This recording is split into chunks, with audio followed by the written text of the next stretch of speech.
এই শেষ নবীর উম্মত, কত দামি উম্মত, এত দাম নিয়াও এরপরেও কেন আমার নবীকে ভালোবাসতে পারলা না রে উম্মত?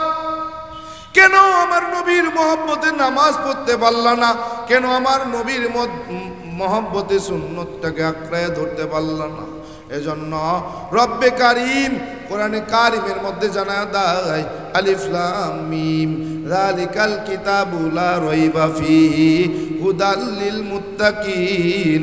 আল্লাহ পাক রব্বুল আলামিন ডাক দেয়া বলেন, যালিকাল কিতাব, এটা এমন একটা কিতাব, এমন একটা মহাগ্রন্থ, লা রাইবা ফি, যার মধ্যে ভুল তো দূরের কথা, সন্দেহও নাই, হুদাল লিল মুত্তাকিন, এটা কেবলমাত্র হেদায়াত প্রাপ্ত মুত্তাকিদের জন্য পথ প্রদর্শক। সুবহানাল্লাহ।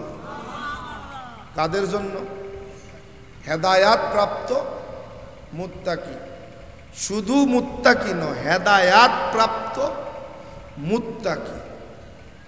হেদায়াত না থাকলে ও মুত্তাকির কোনো দাম নাই। কি ও মুত্তাকির দাম আছে? নামাজ পড়ে কিন্তু হেদায়াত নাই, নামাজ পড়ে কিন্তু মানুষের ক্ষতি করে, নামাজ পড়ে কিন্তু মানুষের গীবত শেখায়াত করে, নামাজ পড়ে মানুষের জমিনের আইল ঠেলে, নামাজ পড়ে বান্দার হক নষ্ট করে। আছে না নাই? এটা মুত্তাকি নয়, এই মুত্তাকির জন্য পথ প্রদর্শক নয়। এজন্য মুত্তাকির দাম নাই, হেদায়াত প্রাপ্ত বড় দামি। হেদায়াত প্রাপ্ত মুত্তাকি বড় দামি। আজ পর্যন্ত পৃথিবীর জমিনে কম বেঈমানেরা কোরআনের ভুল বের করতে যায় নাই। কি কম? কম বেঈমানেরা কোরআনের ভুল বের করতে যায় নাই। কোরআনের ভুল বের করতে যাইয়া বড় বড় দার্শনিক, পণ্ডিত, পুরোহিত, কবিরা পর্যন্ত কালেমা পড়ে মুসলমান হতে বাধ্য হয়েছে।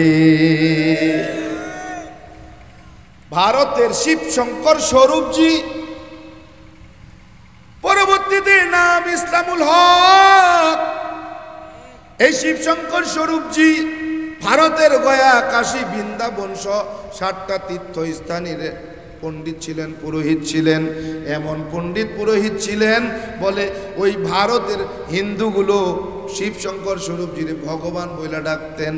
এমন একটা অবস্থা হয়ে গেল, শিবশঙ্কর স্বরূপজি দেখে মুসলমানদের এত তেজ, এত তেজ, এত তেজ, বলে এটা মুসলমানের তেজ না, এর মধ্যে কোনো ঝামেলা আছে। বলে কি?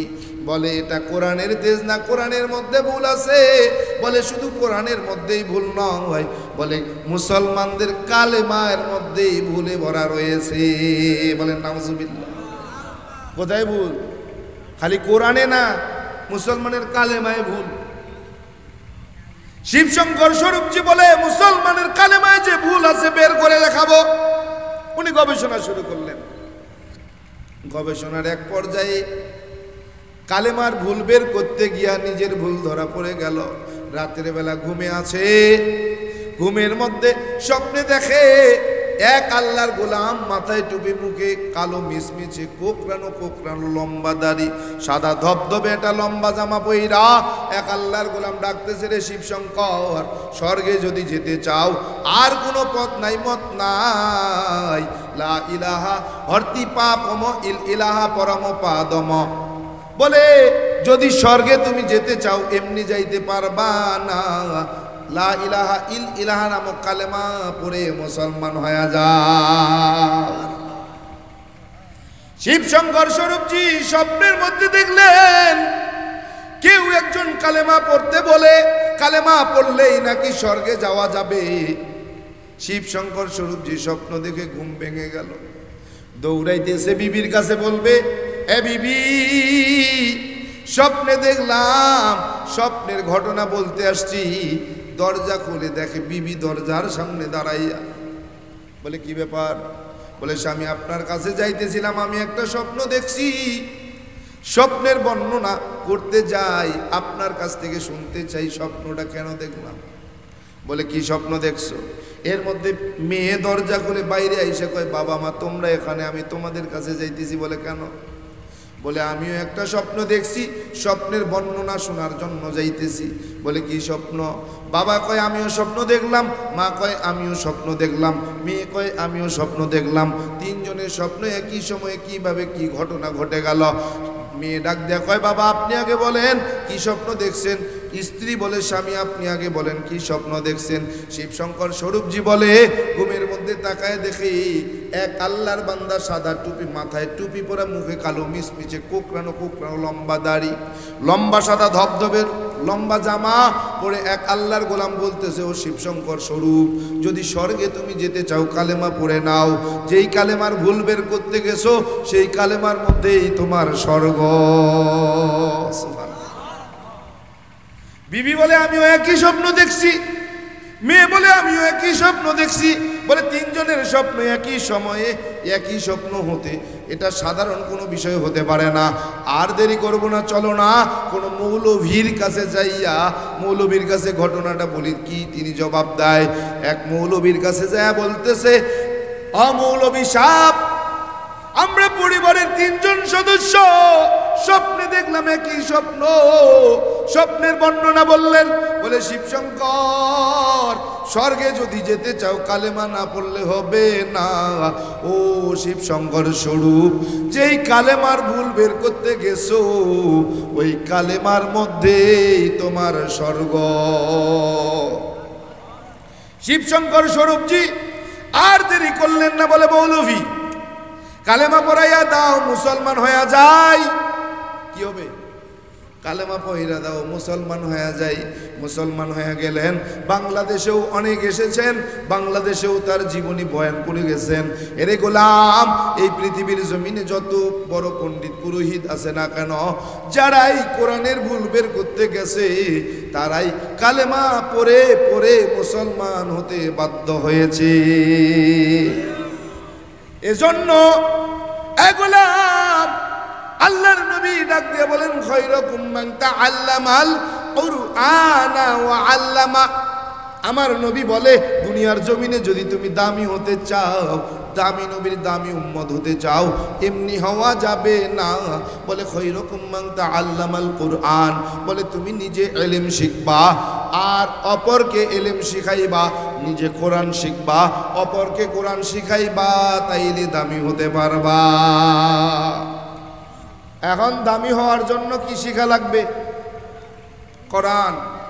কি শুধু শিখলেই হবে না, শিখাতেও হবে। মক্কার জমিন থেকে একদল কাফের মুসলমানের সাজে মদিনায় প্রবেশ করলেন। আল্লাহর নবীর সামনে গিয়া বলতেছেন, নবী গো, মক্কার থেকে কিছু নব মুসলিম আসছে আপনার সামনে। কি আসছে? নব মুসলিম আপনার কাছে আইছি। আমাদের মক্কায় আমরা যারা নব মুসলমান, আমরা একটু কোরআন শিখতে চাই, আপনি একটু একটা হাফেজ দিয়া দেন, আমরা মক্কায় নিয়ে তার কাছ থেকে কোরআন শিখব। আল্লাহর নবী কয়, এই কে যাবি যা। কেউ যেতে রাজি হয় না, কেউ যেতে রাজি হয় না। আল্লাহর নবীকে ছেড়ে কেউ যাবে না। আল্লাহর নবী সাহাবীদের সামনে, ওই নব মুসলমানদের সামনে ডাক দিয়ে বলতেছেন, খায়রুকুম মান তাআল্লামাল কুরআনা ওয়া আল্লামা। তোমরা যদি দামি হতে চাও, তোমরা যদি শ্রেষ্ঠ হতে চাও, তোমরা যদি উত্তম হতে চাও, তাইলে তোমরা নিজেরা যেমন কোরআন শিখছো অপরকে শিখায়া দাও, তাইলে তোমরা দামি হতে পারবা। খাব্বাব রাদিয়াল্লাহু তাআলা আনহু, খুবাইব রাদিয়াল্লাহু তাআলা আনহু দাঁড়ায় গেলেন, বলতেছেন, ইয়া রাসূলুল্লাহ, আমি রাজি, আমি যাব, দামি হতে চাই। খুবাইব রাদিয়াল্লাহু তাআলা আনহুরে নিয়া উনি রওনা করলেন। মক্কার মদিনার মধ্যবর্তী মরুভূমিতে যাইয়া মক্কার জমিনের নামধারী নব মুসলমান, সাজানো নব মুসলমান গুলো তাদের নিজেদের পোশাক খুলে ফেলে বলতেছে, রে খুবাইব, আমরা তো মুসলমান হই নাই, মুসলমান সেজেছি। কি সাজছে? মুসলমান হয় নাই, মুসলমান কি সাজিছে। আমাদের বাংলাদেশে এরকম কিন্তু সাজা মুসলমান আছে, ওরা কয় না। দেখতে সিরাতে সুরতে মুসলমান, কিন্তু তার ভিতরে কোনো মুসলমানের চরিত্রই নাই। আছে না নাই? এটা কি খালি সাধারণ মুসলমান? এর মধ্যে একদল আছে দেখতে শুনতে সিরাতে সুরতে মাদ্রাসায় পড়নেওয়ালা ওলামা একরাম, এরা দেখতে মুসলমান, এলেমও শিখছে, কিন্তু এরা ইসলামের প্রকাশ্য শত্রু না, এরা ইসলামের সবচেয়ে ভয়ঙ্কর শত্রু মুনাফিক। আছে না নাই? উপরে দেখতে ইসলামের লেবাস, ভিতরে ভিতরে কি মুনাফিকের লেবাস। কেমনে বুঝামু? এজন্য কোরআনের মধ্যে ভুল আছে না? কোরআন ভুল না সঠিক? সত্য না মিথ্যা? কত পার্সেন্ট সত্য? 100-র মধ্যে 100-র মধ্যে 100 পাক্কা? 100-র মধ্যে 100 যদি সত্য হয়, বলেন এই কোরআনের মধ্যে জান্নাতের বয়ান আছে, এটা সত্য না মিথ্যা? এই কোরআনের মধ্যে জাহান্নামের বয়ানও আছে, এটা সত্য না মিথ্যা? এই কোরআনের মধ্যে কবরের আযাবের বয়ান আছে, এটা সত্য না মিথ্যা? হ্যাঁ হ্যাঁ বলেন, সত্য। কত পার্সেন্ট সত্য? আচ্ছা, যদি সত্য হয় তাহলে এই কোরআন মানা লাগবে কি লাগবে না? কিছু মানবো কিছু মানবো না।